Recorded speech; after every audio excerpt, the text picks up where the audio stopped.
শ্রদ্ধার জীবন বাজি রেখে আপনজনদের ভালোবাসার ত্যাগ করে অভয়ের মনের অন্ধকার দূর করতে।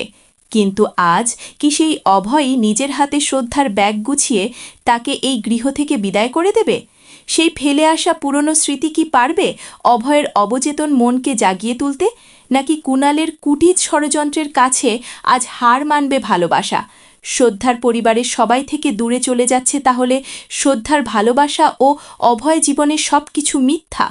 প্রিয় ভিউয়ার্স, ভাগ্যরেখা 401 নিয়ে চলে আসলাম। ভিডিওটি ভালো লেগে থাকলে মিষ্টি একটা কমেন্ট করে ও সাবস্ক্রাইব করে পাশে থাকবে। গল্পের শুরুতেই শ্রদ্ধা তার ঘরের আলমারি থেকে একটি ভারী স্যুটকেস নামানোর চেষ্টা করছিল। প্রতিটি টানে তার হাত কাঁপছিল, কারণ এই ব্যাগ গুছানোর অর্থ হল চিরদিনের মতো পরবাসী হওয়া। উচ্চতা কম হওয়ায় সে একটি টুলের উপর দাঁড়িয়ে ব্যাগটি নামাতে গেলে হঠাৎ মাথা ঘুরে পড়ে যেতে লাগল। তখন পিছন থেকে অভয় সেখানে উপস্থিত হয়ে শ্রদ্ধাকে ধরে ফেলে।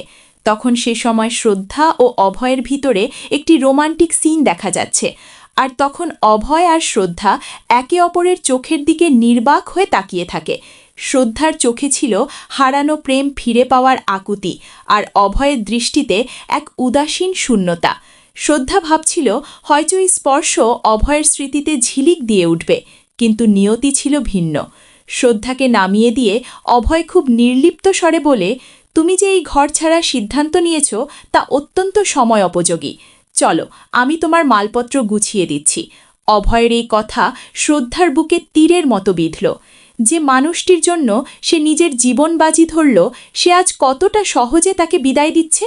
অভয় যখন শ্রদ্ধার পোশাকগুলো ব্যাগে ভরতে শুরু করে, শ্রদ্ধা চিৎকার করে ওঠে, দয়া করে থামুন, আমি নিজের কাজ নিজেই করে নেব। কিন্তু অভয় অবিচল। সে মৃদু হেসে বলে, তুমি তো আমার জন্য অনেক করেছ, এখন তোমার বিদায় বেলায় এইটুকু সাহায্য অন্তত আমাকে করতে দাও। জিনিসপত্র গোছানোর সময় হঠাৎ একটি পুরনো স্থির চিত্র নিচে পড়ে যায়। অভয় দুঃখ প্রকাশ করে সেটি তুলতে গেলে শ্রদ্ধা ক্ষিপ্রতার সাথে ছবিটিকে কেড়ে নেয়। শ্রদ্ধার এই অস্বাভাবিক আচরণে অভয় কিছুটা বিচলিত হয়। আসলে ওই ছবিতে ছিল তাদের বিয়ের মধুর মুহূর্ত।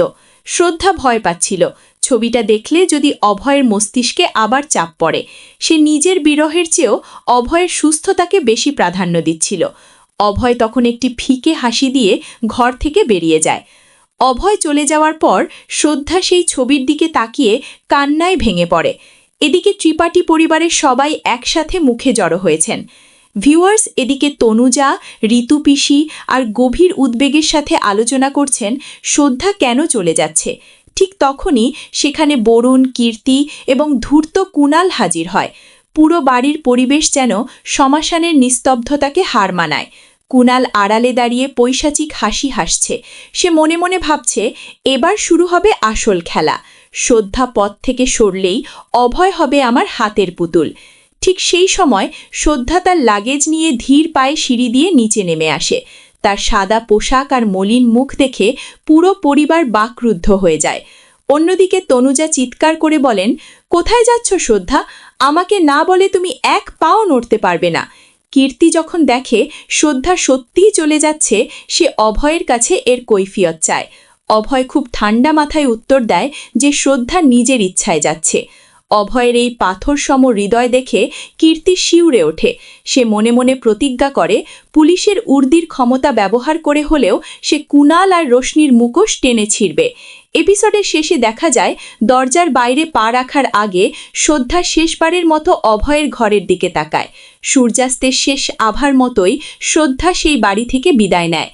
কুণাল তখন চুপি চুপি রোশনিকে বলে, রাস্তা এখন পরিষ্কার, এবার ত্রিপাঠী পরিবার আমাদের হাতের মুঠোয়।